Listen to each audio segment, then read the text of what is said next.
Firman Allah dapat menafsirkan dirinya sendiri.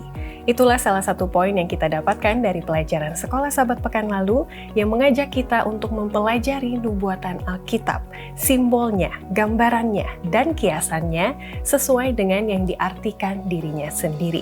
Jadi, bagaimana kita mempelajari kitab Wahyu? Bagian firman Tuhan mana yang dapat menjadi dasar ataupun modal untuk mempelajari kitab Wahyu?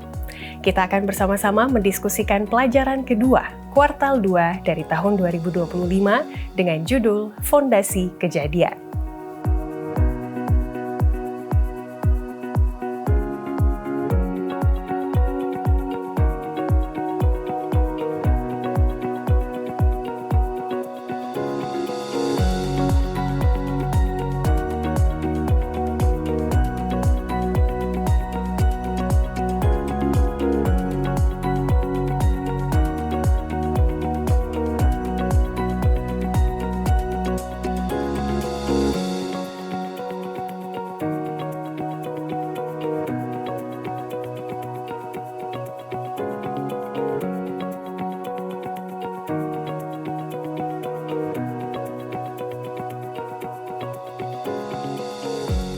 Shalom para pemirsa, selamat datang dalam pelajaran Sekolah Sabat yang dipersembahkan oleh Gereja Masehi Advent Hari ke-7 Uni Indonesia Kawasan Barat.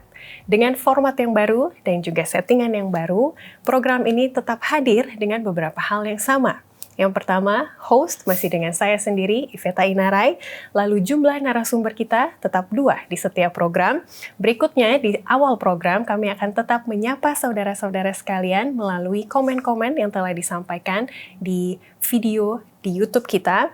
Berikutnya, tujuan kita juga masih sama, untuk membantu orang awam, terutama para pemimpin diskusi Sekolah Sabat, untuk mendapatkan inti pelajaran dari pelajaran Sekolah Sabat dengan sederhana dan juga tepat.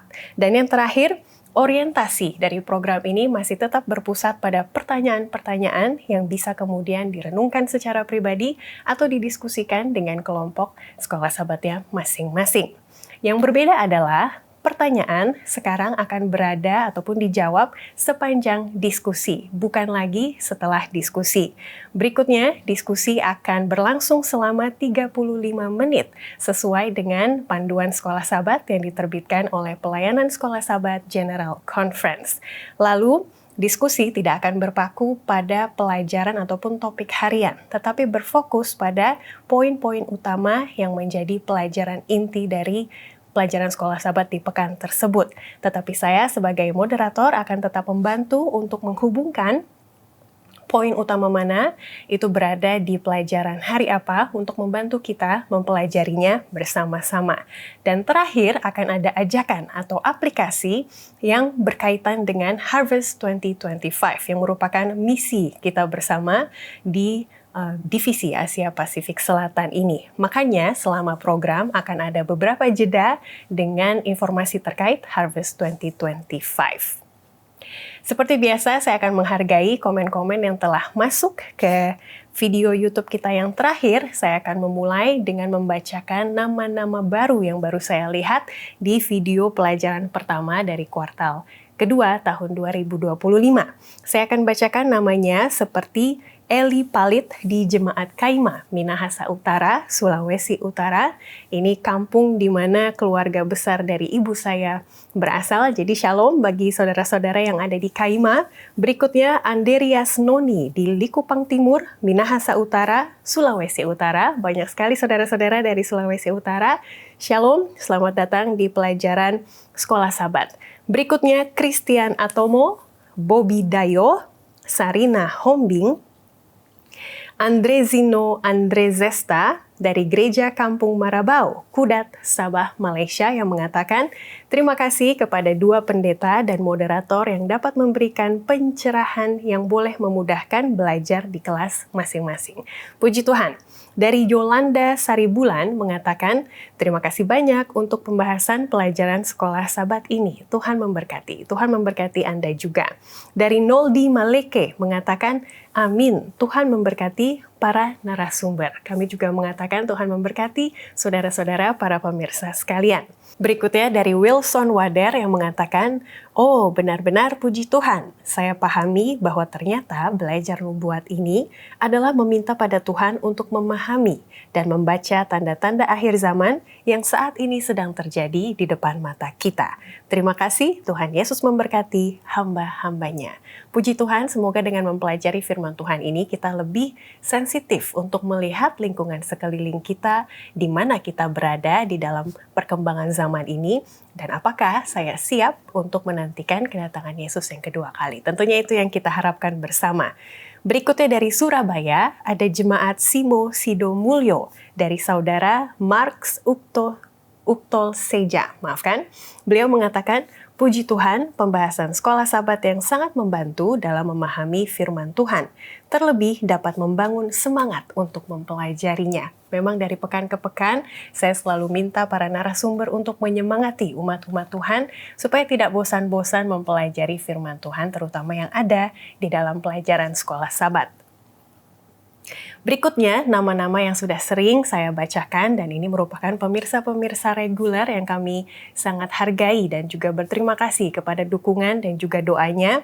Seperti Manalu Washington di Jemaat Cirebon, Jawa Barat, mengatakan selamat Sabat buat kita semua, Tuhan Yesus memberkati. Memang banyak dari para pemirsa yang menyaksikan program ini selama hari Sabat, apakah itu Jumat malam ataupun Sabtu pagi. Jadi saudara, kalau sudah ataupun lebih suka menonton sekolah Sabat di luar hari Sabat, boleh juga memberikan komennya di kolom komen supaya kita tahu kapan waktu ataupun hari yang tepat untuk mengupload program ini. Berikutnya, yang tidak bisa dilewatkan, ada satu kesaksian singkat dari Roy.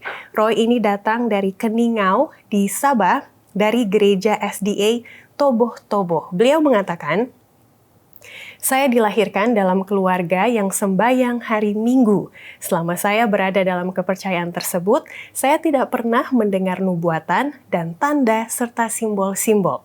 Tapi setelah saya mengambil keputusan untuk belajar firman Tuhan dan kemudian dibaptis tahun 1993 di Gereja Advent Pekan Keningau, barulah saya diajar oleh pendeta setempat lewat kumpulan kebangunan rohani.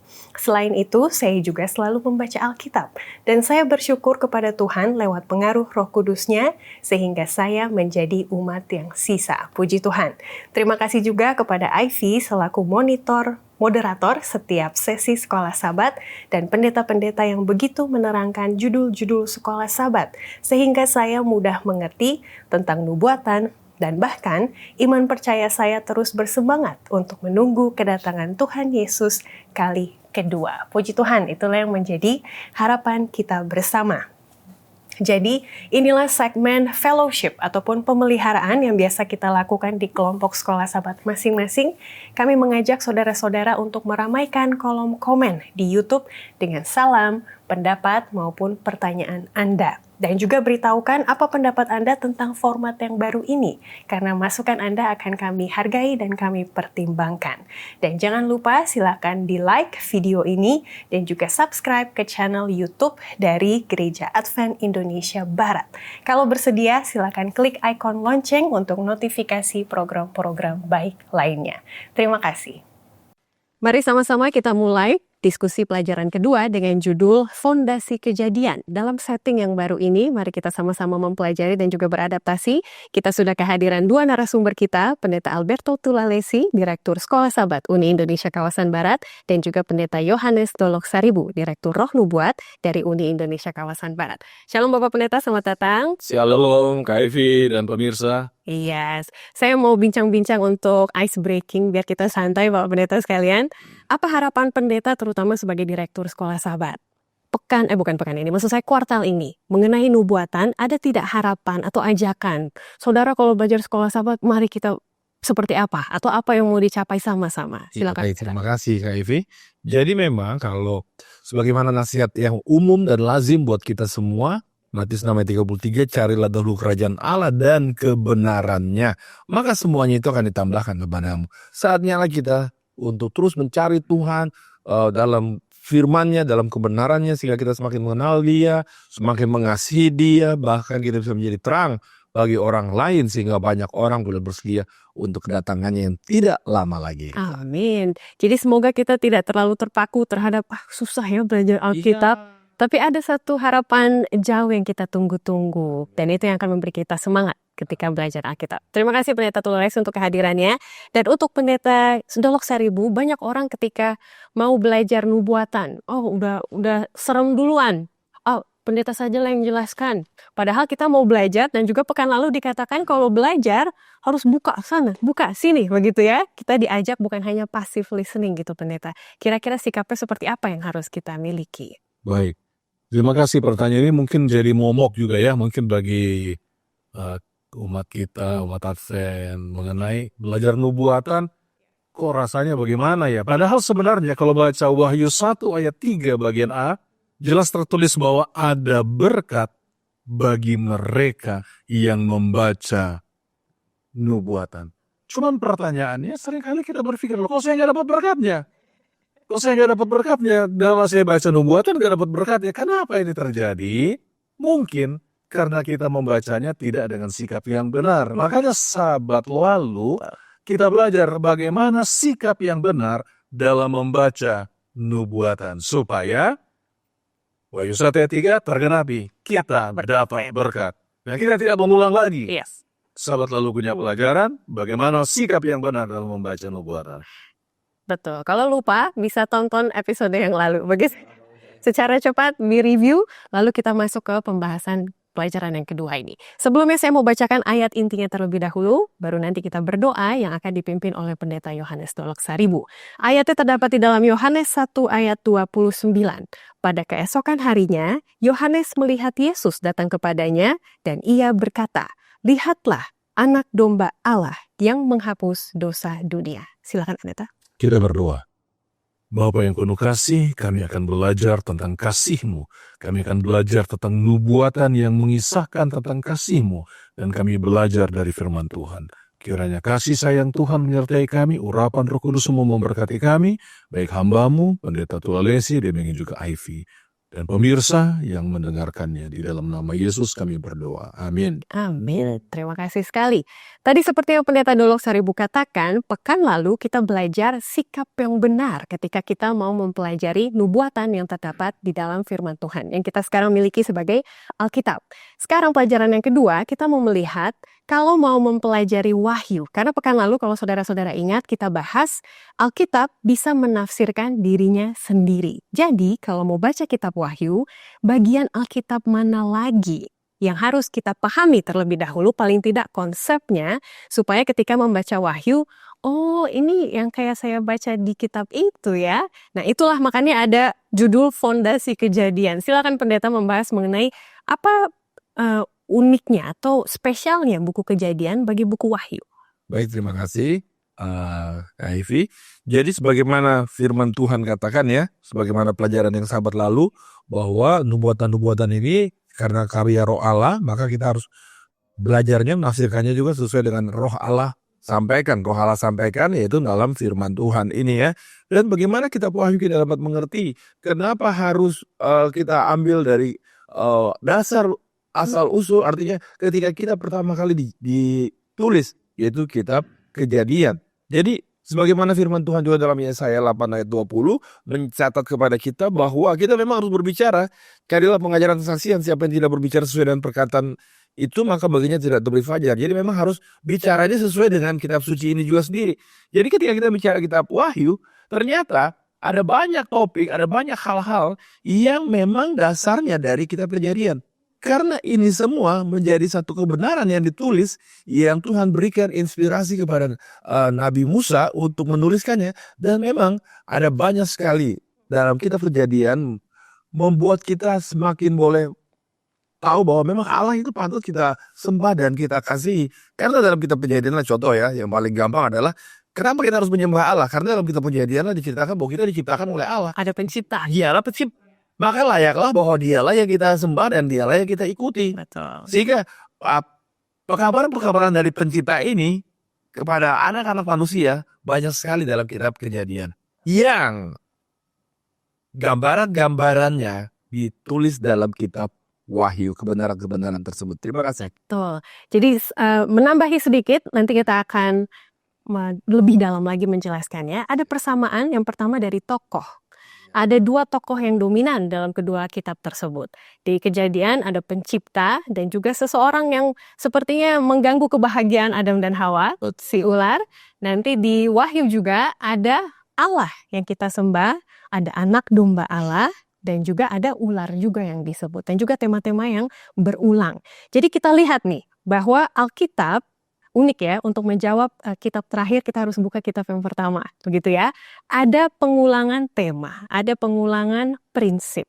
Tapi walaupun diulang, biasanya kalau orang zaman dulu kan cerita diturunin, diulang-ulang tapi lama-lama belok gitu ya versinya. Ada yang versi A, ada versi B. Tapi kalau Alkitab bagaimana pendeta? Apakah banyak orang sekarang bilang, Alkitab sudah tidak relevan gitu ya. Udah beda lah dunia sekarang. Dunia boleh berbeda. Ini sebenarnya pertanyaan di hari Kamis. Budaya bisa berubah, norma sosial bisa berubah. Dan apakah itu artinya pemahaman kita terhadap Alkitab juga harus diubah untuk menyesuaikan gitu? Silakan pendeta. Baik. Ada terminologi teologi, namanya adalah historical criticism. Historical criticism ini sangat populer sekarang ini sebagai salah satu metodologi untuk menafsirkan Alkitab. Dan historical criticism itu intinya begini. Apa yang terjadi di Alkitab pada zaman dulu itu harus terjadi, bisa juga terjadi sekarang. Ya. Kalau itu tidak terjadi sekarang, berarti bukan itu yang terjadi pada zaman dulu. Sehingga, contoh, Yesus memberi makan 5.000 orang. Ya. Coba sekarang IV, ada 5 roti, 2 ikan, berdoa. Kasih makan kita satu kantor. Kalau semua dihirup-hirup bisa. Tapi untuk memakannya semua tidak bisa. Kalau itu tidak bisa setelah kita doakan, berarti bukan itu yang terjadi dulu. Yang terjadi dulu bukan itu. Jadi bukan Yesus memberi makan 5.000 orang. Nah itu sekarang sudah mulai bergulir sehingga Alkitab ini akan dianggap sebagai teori relativisme. Jadi bukan teori absolut, tapi teori relatif. Nah, pemirsa dimanapun Anda berada, hati-hati dengan pandangan modern sekarang yang coba merasionalisasikan Alkitab. Nah, saya mau sampaikan kepada semua pandangan-pandangan relativisme terhadap Alkitab. Ayatnya hanya satu untuk mengcounter itu semua. Ayatnya itu adalah dalam Ibrani 11, pasal yang ketiga. Coba bantu Ivy baca, bisa? Bisa. Ibrani 11 ayat 3. Oke, firman Tuhan mengatakan, karena iman kita mengerti bahwa alam semesta telah dijadikan oleh firman Allah, sehingga apa yang kita lihat telah terjadi dari apa yang tidak dapat kita lihat. Baik, terima kasih banyak. Ayat pertama mengatakan, karena iman kita mengerti bahwa alam semesta dijadikan oleh Allah karena begini. Sekarang banyak teori yang lebih masuk akal dan relatif tentang penciptaan. Tidak masuk akal ini. Simsalabim jadi, tidak masuk akal. Tapi Alkitab mengatakan, karena iman, kita mengerti. Pemirsa dimanapun Anda berada. Hati-hati dengan teori relativisme modern saat ini. Bukan karena mengerti, baru kita imani apa yang Alkitab katakan. Karena iman, kita mengerti. Karena iman, kita mengerti. Tapi kok nggak masuk akal? Iya, tidak masuk akal. Karena Justru itu iman butuh iman. Kalau Anda sudah mengerti, ya tidak butuh iman. Jadi bukan karena saya bisa mengerti. Nah, kalau begitu, kelihatannya kok sepertinya langsung belajar. Ini kan kita punya pelajaran Sabat hari ini. Ini kok langsung belajar sesuatu, contohnya Daniel, Yeskiel, Wahyu, kok yang langsung berat-berat kemana arahnya? Nah ini perlu kita pahami, tadi sudah dijelaskan oleh hamba Tuhan Pendeta Tololesi, untuk belajar dari kisah sebelum itu seperti belajar matematika. Contohnya saya seumur hidup tidak pernah belajar matematika. Lalu tiba-tiba saya buka matematika kelas 4 SD. Tiba-tiba dia sudah 3 kali 6 sama dengan langsung aduh. Dari mana 3 kali 6? Emang dia tahu. Nah caranya adalah belajar waktu kelas 1. Iya. Kenapa tidak lagi kita belajar 3 kali 1 tambah 1 sama dengan 2 di kelas 4 SD? Karena itu sudah dibelajar di kelas 1 SD. Satunya, ya. Nah, demikian juga segala sesuatu biasanya untuk belajar segala sesuatu mulai dari awal. Ya. Karena kalau kita baca langsung bab 7, kita akan bingung. Baca dulu pendahuluannya, baca bab 1, bab 2, bab 3. Karena Alkitab itu juga dibikin secara perlahan-lahan. 2 Petrus 1 ayat 19 bilang begini. Ya. 2 Petrus 1 ayat 19. Dengan demikian kami makin diteguhkan oleh firman Allah yang disampaikan oleh para nabi. Makin diteguhkan. Pemirsa perhatikan kata itu. Jadi semakin saudara belajar dari Kejadian, Keluaran, semakin diteguhkan. Kenapa? Karena Alkitab tidak kontradiksi. Alkitab tidak bertentangan. Ayatnya banyak. Ibrani 13 ayat 8 mengatakan Tuhan Yesus sama dari awal, sekarang, dan selama-lamanya. Tuhan tidak berubah. Tidak ada kontradiksi di dalam Alkitab. Jadi kalau ada orang berpandangan soal relativisme, soal kontradiksi di dalam Alkitab, pastikan bahwa saudara punya iman yang teguh di dalam Tuhan dan firman-Nya. Makanya beliau sahabat lalu, kalau masih ingat Ivy, dia fokus kepada all scriptures are inspired. Seluruh Alkitab itu diilhamkan. Jadi ini pemirsa, saya percaya kalimat saya ini mohon jangan disalah mengerti ya. Mohon jangan salah mengerti. Alkitab tidak mengandung firman Allah. Kalau saya bilang begitu, saudara setuju enggak? Pasti orang akan berpikir, waduh negatif ini pandangan pendeta dulu. Alkitab tidak mengandung firman Allah. Alkitab doesn't contain the word of God. Kenapa? Karena Alkitab adalah firman Allah.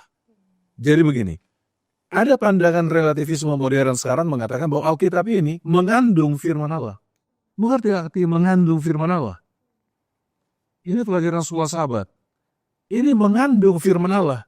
Karena ada Wahyu 46, Mazmur 46 ayat 10, ada Mika 6 ayat 7. Itu firman Allah. Jadi sekolah sahabat ini bukan firman Allah.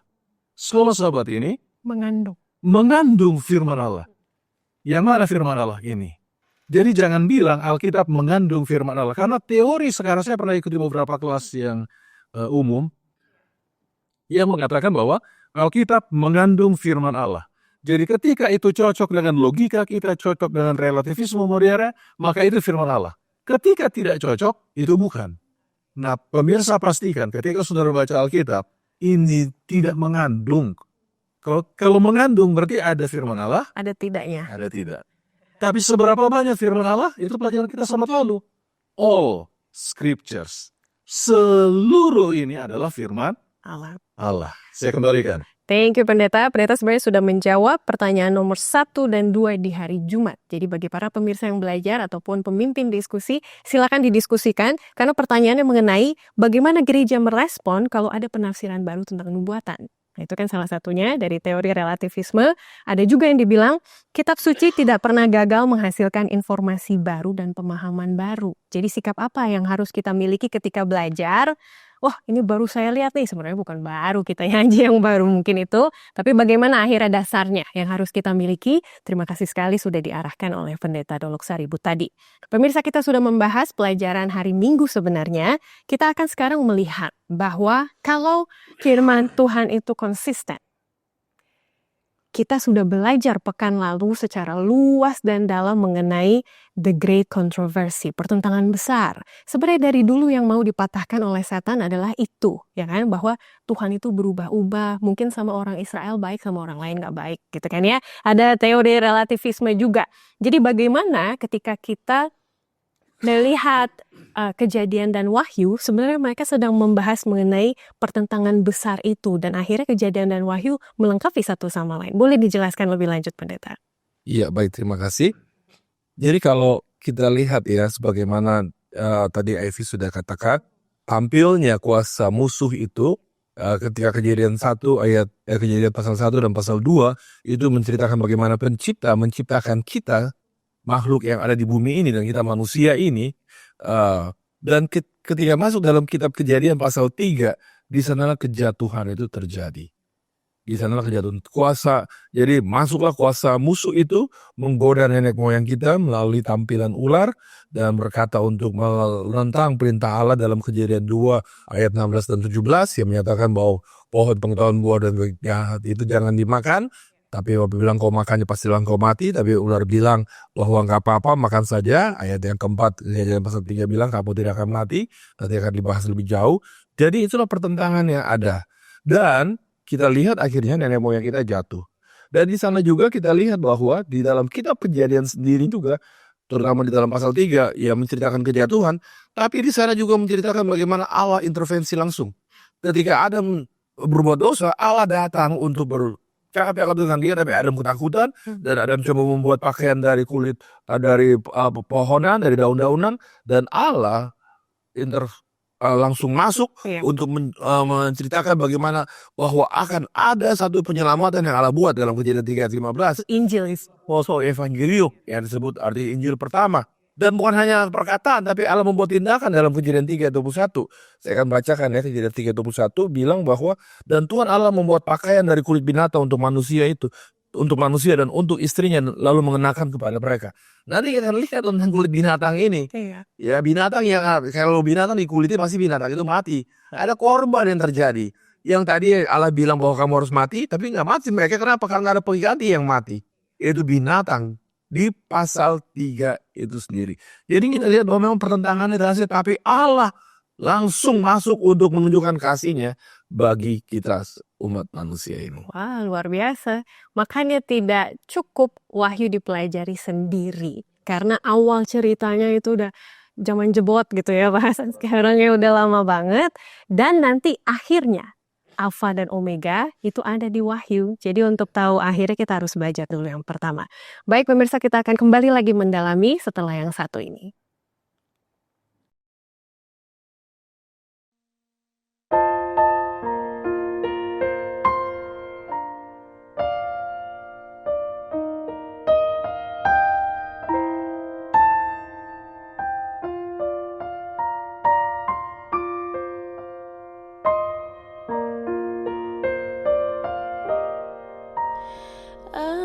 Adakah Yesus lindung aku bila aku berduka, bila ku susah berat bebanku dan jalanku sangat payah. Ya, aku tahu Yesus lindung, Ia rasa susahku. Bila ku letih dan murung, aku tahu Yesus lindung aku.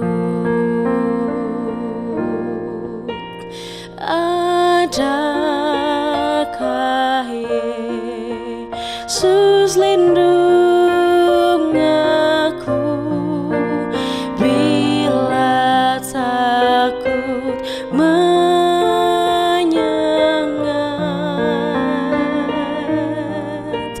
saat gelap malam mengepung aku? Adakah Yesus mendekat? Ya, ku tahu Yesus lindung, Ia rasa susahku. Bila ku letih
bisa aku adakah Yesus menghibur?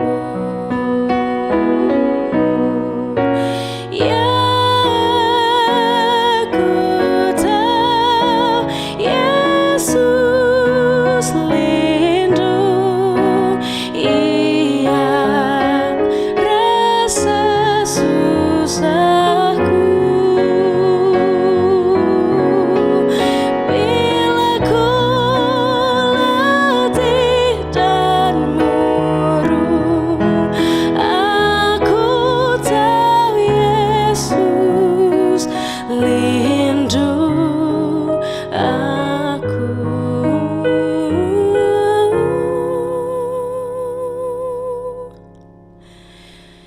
Yesus lindung aku.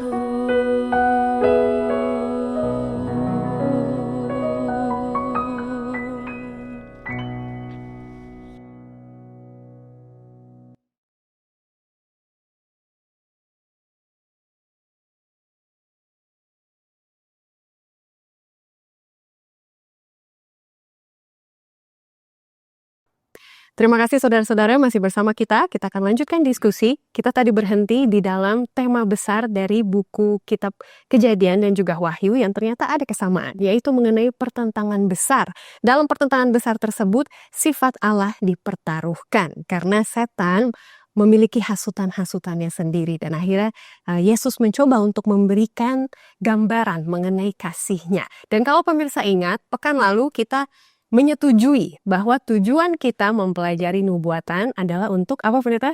Memahami sifat Tuhan, ya kan? Untuk mengenal Tuhan. Mengenal Tuhan, karena mengenal Tuhan itulah Yohanes 17 ayat 3 bilang, itulah hidup yang Kekal. Makanya kita mau lanjutkan di buku Kejadian. Ada tidak konsep mengenai kasih yang itu kental di buku Wahyu juga? Itu cerita apa, pendeta? Silakan. Baik, terima kasih Ivy. Pertanyaan sangat bagus.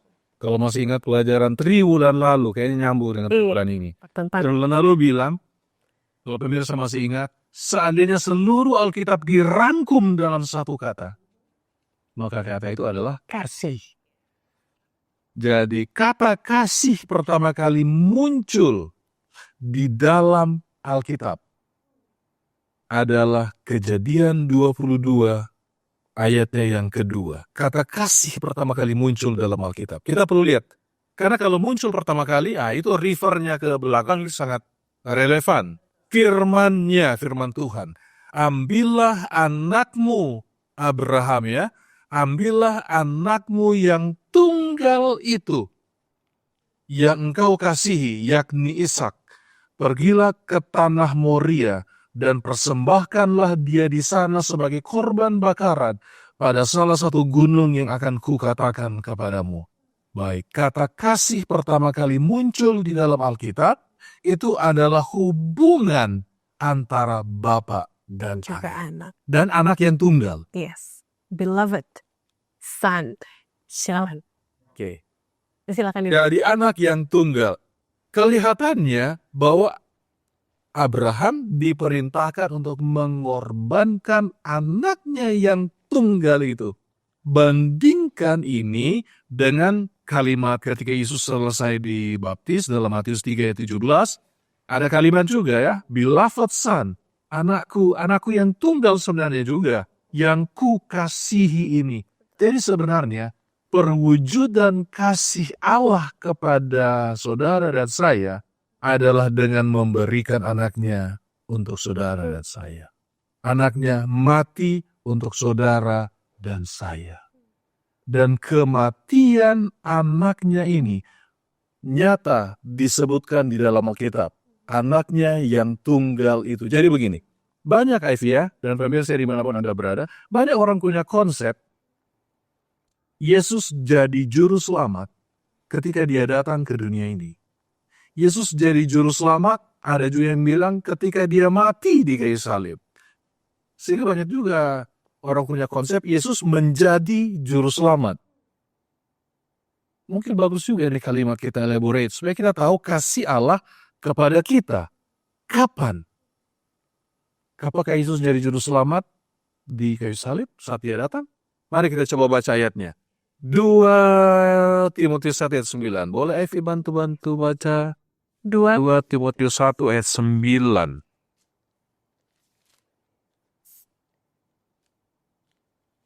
Iya, ayat yang 9 berkata, Dialah yang menyelamatkan kita dan memanggil kita dengan panggilan kudus. Bukan berdasarkan perbuatan kita, melainkan berdasarkan maksud dan kasih karunia-Nya sendiri yang telah dikaruniakan kepada kita dalam Kristus Yesus sebelum permulaan zaman. Kayaknya itu yang pendeta mau highlight ya. Yang saya mau hayo. Yesus adalah juru selamat. Jadi saudara dan saya diselamatkan karena kasih Allah kepada Yesus, melalui Yesus jadi juru selamat. Kapan itu? Sebelum permulaan zaman.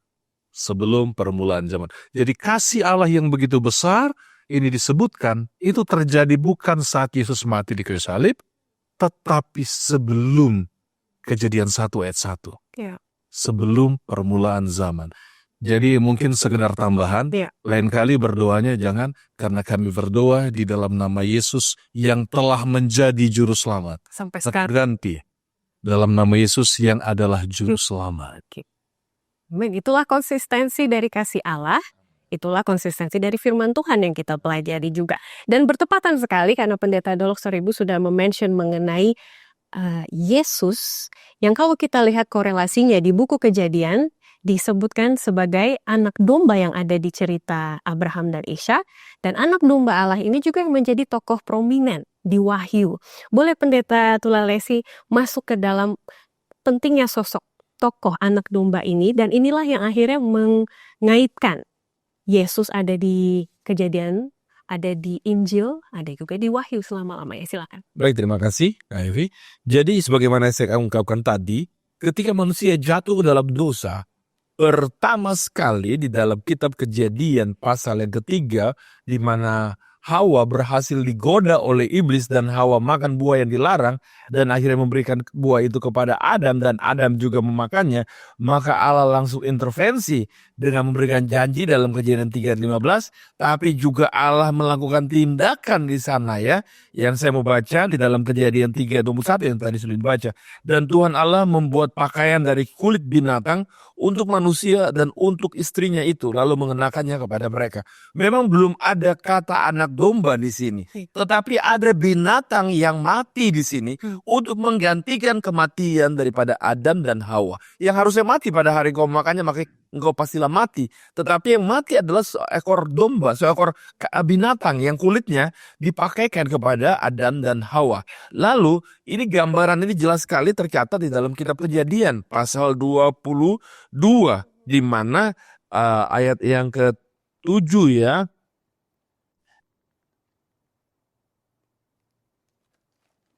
Oke, lalu Bapak kata Ishak, lalu berkata Ishak kepada Abraham ayahnya, "Bapa," sahut Abraham, "Ya anakku." Bertanyalah ia, "Di sini sudah ada api dan kayu, tetapi di manakah anak domba untuk korban bakaran itu?" Jadi Ishak bertanya, ini kan dia nggak kasih tahu bahwa ada perintah Tuhan kepada Abraham, "Persembahkanlah anakku." Tapi Abraham mengajak Ishak, betapa taatnya Ishak. Berhasil Abraham mendidik Ishak, dan akhirnya apa yang terjadi? Dibawa, loh ini udah ada semua. Lalu di mana anak dombanya? Lalu kata jawab Abraham adalah bahwa sahut Abraham, "Allah akan menyediakan anak domba untuk korban bakaran baginya anakku." Ini luar biasa itu. Dan saudara-saudaraku kasih dalam Tuhan, para pemirsa, kita tahu bersama bahwa setelah itu ketika Adam ketika Adam mau mengangkat pisaunya untuk membunuh Ishak untuk menjadi korban, maka malaikat berseru dan akhirnya tidak terjadi. Tapi ayat 13 apa yang terjadi selanjutnya? Lalu Abraham menoleh dan melihat seekor anak domba jantan di belakangnya yang tanduknya tersangkur dalam belukar. Abraham mengambil domba itu lalu mengorbankannya sebagai korban bakaran pengganti anaknya. Nah, inilah yang menggambarkan Yesus Kristus yang dikatakan oleh Yohanes. Nah, kita lihat dalam kitab Injil ya. Dalam kitab Injil dalam Yohanes 1 ayat 29. Ya. Ketika Yohanes membaptis menunjuk kepada Yesus. Pada keesokan harinya Yohanes melihat Yesus datang kepadanya dan berkata, "Lihat, anak domba Allah yang menghapus dosa dunia ini. Dan itulah yang menjadi dasar semuanya ketika kita membaca kitab Wahyu.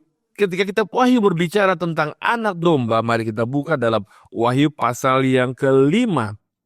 Wahyu pasal yang kelima, bila mana kita lihat ayat yang ke-6. Maka aku melihat di tengah takhta dan keempat makhluk itu, dan di tengah tua-tua itu berdiri seekor anak domba seperti telah disembelih. Nah, dialah Yesus yang mati untuk kita. Jadi bayangkan luar biasa. Dosa yang bengis, hati-hati dengan kita semua para pemirsa. Dosa itu membunuh. Dosa itu serius, konsekuensinya sangat serius. Dan Allah kasihnya melampaui dosa. Dan Allah rela untuk memberikan anaknya yang tunggal untuk mati dan kayu salib. Dialah anak domba yang digambarkan dalam kitab Wahyu, yang sudah dikisahkan dalam kitab Kejadian, dan yang digenapi dalam kitab Injil dan kembali ditekankan dalam gambaran dan nubuatan di dalam kitab Wahyu.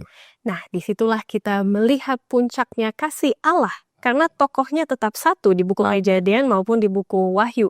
Jadi tidak asal-asalan begitu ya, ada simbol anak domba Allah. Mungkin kurang kreatif kali ya Yohanes waktu nulis gitu ya. Tidak, semuanya ada maksudnya. Dan ketika dia mention anak domba Allah, berarti konsep pengorbanan, konsep kasih, itu yang akhirnya diulang lagi di kitab Wahyu. Nah, pas mengenai pengorbanan, maka ada tema berikutnya di Wahyu, itu ada kehidupan kekal atau kematian kekal. Dari mana orang tahu dari segi spiritual ya, ada kematian dan kehidupan? Kembali lagi kita baca di buku Kejadian, bukan begitu Pendeta Dolok Saribu? Jadi apa yang bisa kita pelajari dari konsep kematian, apakah itu kematian fisik atau kekal, yang bisa kita pelajari dari buku Kejadian? Baik, terima kasih banyak. Ya.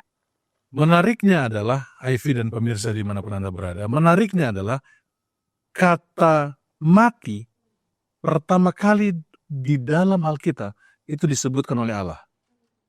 Kejadian 2 ayat 17. Janganlah kamu, kita bacalah. Iya. Kejadian 2 ayatnya yang ke-17.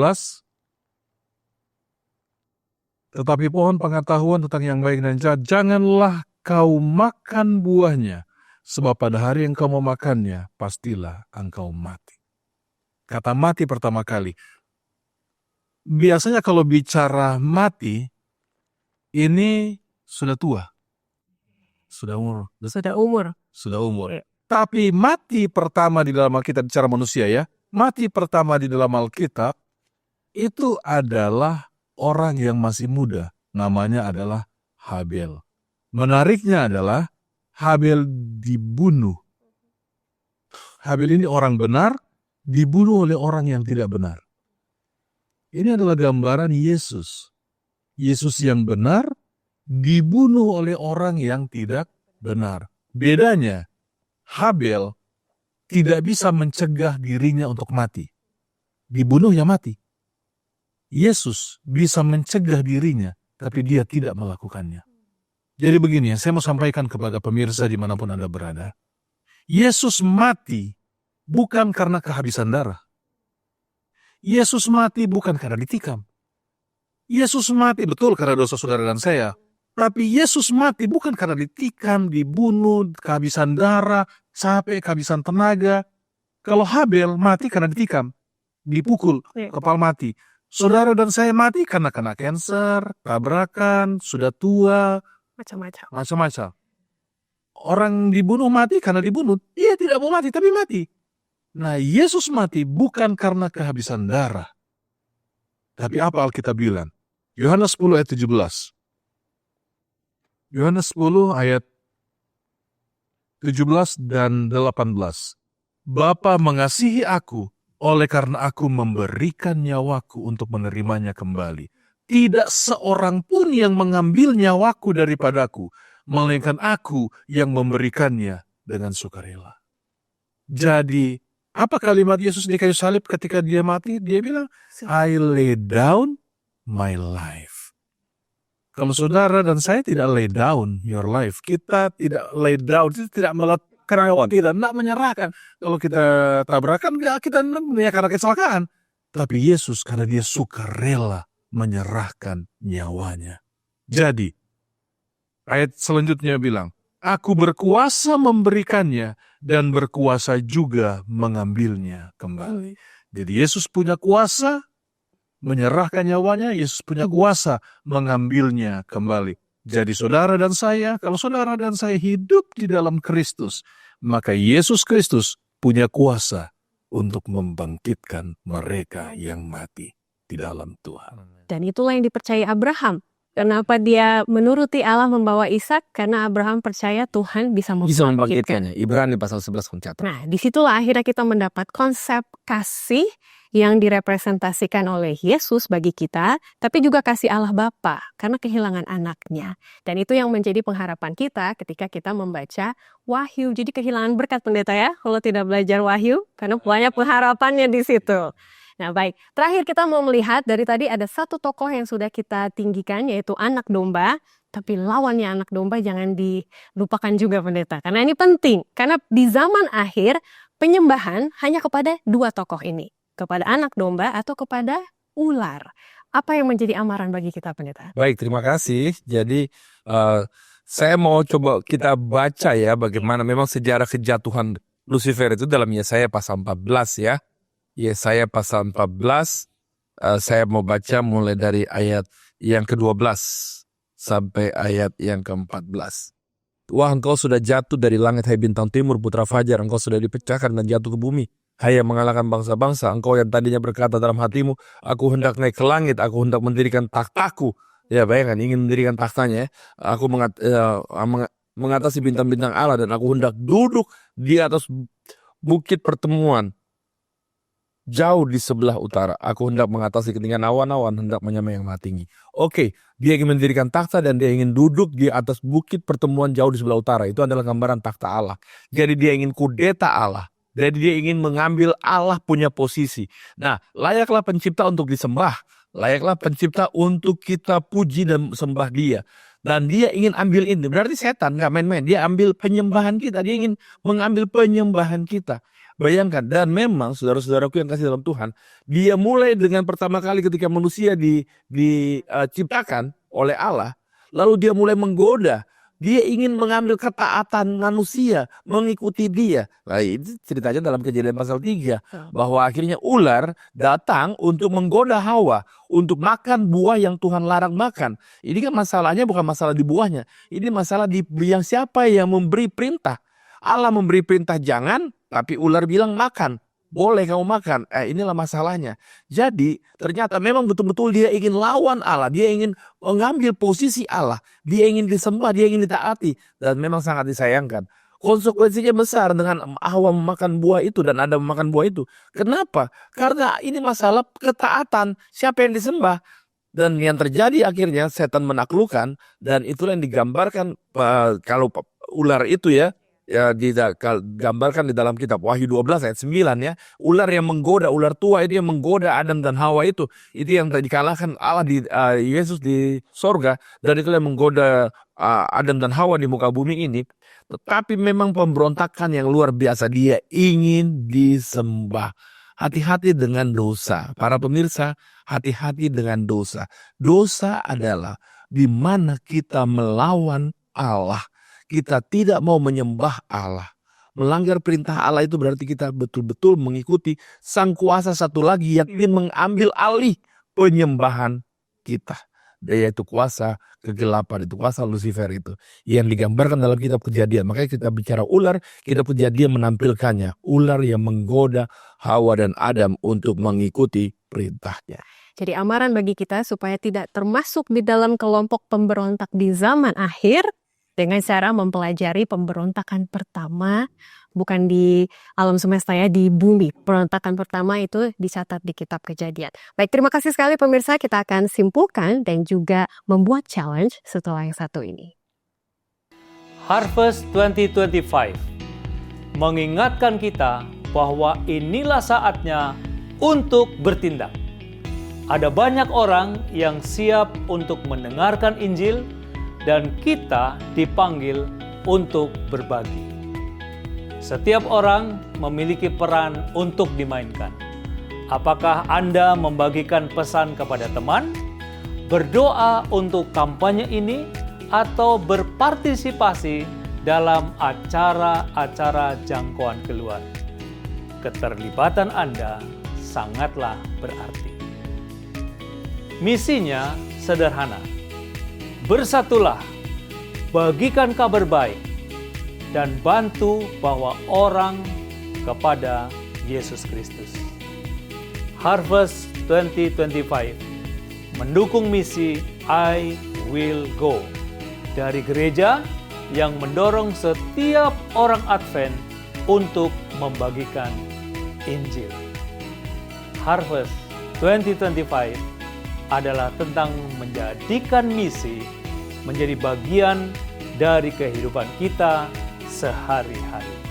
Sambil kita bersiap-siap untuk panen raya pada tahun 2025, setiap fase membawa kita lebih dekat untuk memenuhi amanat Injil. Ini lebih dari sekedar kampanye. Ini adalah sebuah gerakan iman, pengharapan, dan tindakan. Bersama-sama kita dipanggil untuk membagikan kasih Yesus, menanam benih, dan merayakan panen. Roh Kudus sedang memimpin kita dan waktunya sudah tiba.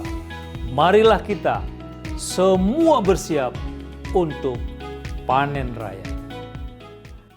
Seru sekali pembahasan kita, tapi mari kita simpulkan supaya tidak terlewat yang menjadi inti ataupun take away message dari pelajaran ini. Saya mulai dari Pendeta Dolok Saribu terlebih dahulu. Apa yang ingin Pendeta sampaikan kepada para pemirsa?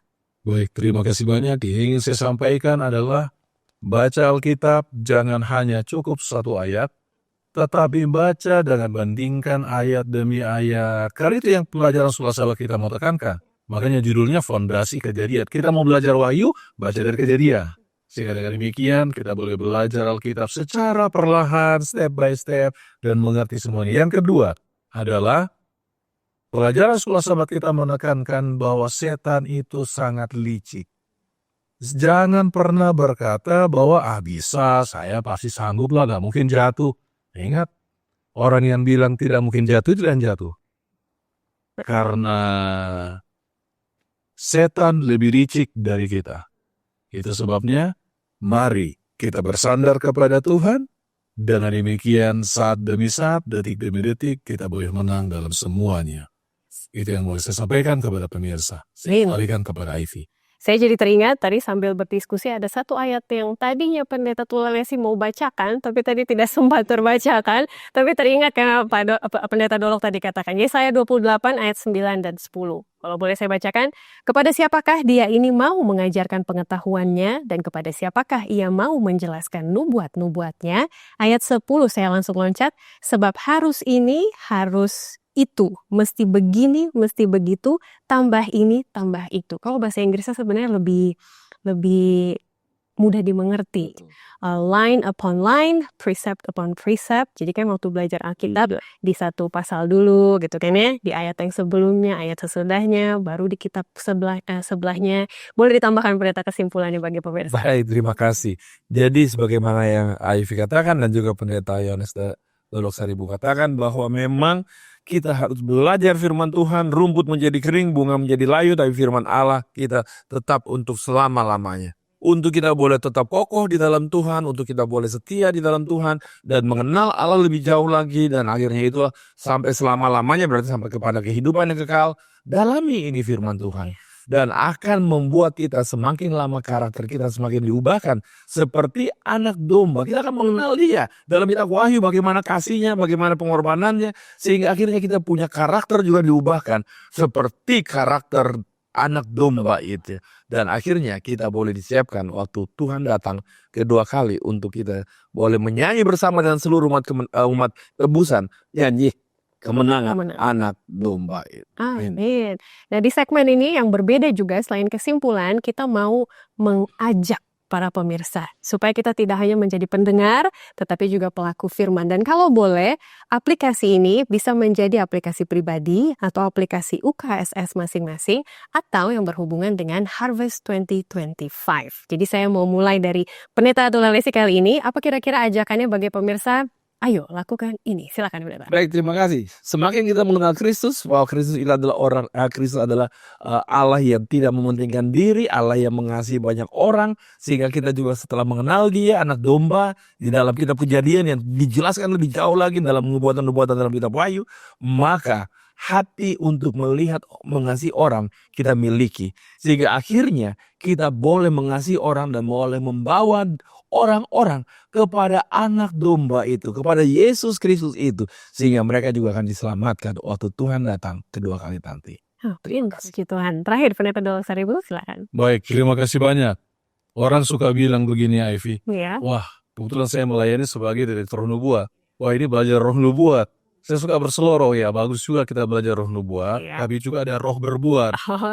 Maksudnya adalah kita baca Alkitab, kita baca tulisan roh nubuat, tapi yang kita baca, kita gunakan bukan untuk kita atau orang lain, tapi kita gunakan untuk penginjilan. Sehingga semakin banyak saudara tahu, semakin banyak saudara kepada siapa diberikan lebih banyak terang, kepada orang dituntut lebih banyak. Jadi ketika saudara semakin giat belajar Alkitab, belajar Sekolah Sabat, belajar roh nubuat, lebih giat menginjil supaya banyak orang diselamatkan. Roh kuat dan roh berbuat, ya. Mengingatkan saya akan Wahyu 14 ayat 12. Yang penting di sini ialah ketekunan orang-orang kudus yang menuruti perintah Allah. Ini kan berbuat, Pendeta ya. Bukan cuma membaca, dan iman kepada Yesus. Yesus yang penuh kasih. Berarti tadi berkaitan juga dengan aplikasi Pendeta. Baik, untuk menutup kebersamaan kita, saya minta kesediaan Pendeta Tulalesi untuk mendoakan para pemirsa, terutama dalam journey, perjalanan mempelajari nubuatan. Silakan. Kita bersatu hati dalam doa. Bapa di sorga yang penuh rahmat, terima kasih Tuhan pada saat ini kami sudah belajar akan firman-Mu. Biar kiranya Roh Kudus meteraikan di dalam kehidupan kami, sehingga kami boleh mengenal bagaimana Allah yang mengasihi kami ketika kami hidup di tengah-tengah dunia yang penuh dengan pertentangan, di mana kuasa iblis ingin membuat kami jatuh. Tapi Engkau telah mengajar kami dapat berharap sepenuhnya kepada Tuhan. Anak domba yang telah disembelih itu, yang telah mati untuk kami, yang untuk menyelamatkan kami, sehingga kami boleh membawa orang lain mengenal anak domba itu, sehingga banyak orang boleh bersedia juga untuk kedatangan Tuhan yang tidak lama lagi. Engkau boleh memberkati kami semua Tuhan, sehingga dalam belajar firman ini karakter kami semakin diubahkan, dan kami siap untuk kedatangan Tuhan yang tidak lama lagi. Amin. Ampuni dosa pelanggaran kami Bapa, jadilah kehendak dalam hidup kami. Dalam nama Yesus kami berdoa pada Bapa di sorga. Amin. Amin. Terima kasih Pendeta Alberto Tulalesi dan juga Pendeta Yohanes Dolok-Saribu sudah menjadi bagian dari awal program Sekolah Sabat dengan konsep yang baru ini, dan juga tentunya untuk pemahaman firman Tuhan yang telah dibagikan kepada kita semua. Bagaimana menurut saudara-saudara mengenai pelajaran Sekolah Sabat dengan format yang baru ini? Kami rindu untuk mendapatkan feedback dari saudara-saudara sekalian. Jadi jangan lupa untuk juga sekalian menuliskan komen, like video ini, dan juga subscribe ke channel YouTube dari Gereja Advent Indonesia Barat. Pekan depan kita akan kembali untuk melihat Kitab Kejadian sebagai dasar pemahaman kita dari Kitab Wahyu. Kali ini kita akan mendalaminya. Kalau Anda masih ingat istilah mempelai wanita dan juga mempelai pria yang sangat ikonik di dalam Kitab Wahyu, itu juga kita akan pelajari tema pernikahan yang bisa kita dapatkan dari Kitab Kejadian maupun kitab-kitab lain di Perjanjian Lama. Oleh karena itu, mari tetap semangat mempelajari firman Tuhan. Semoga kita bertemu lagi di pekan depan. Tuhan memberkati.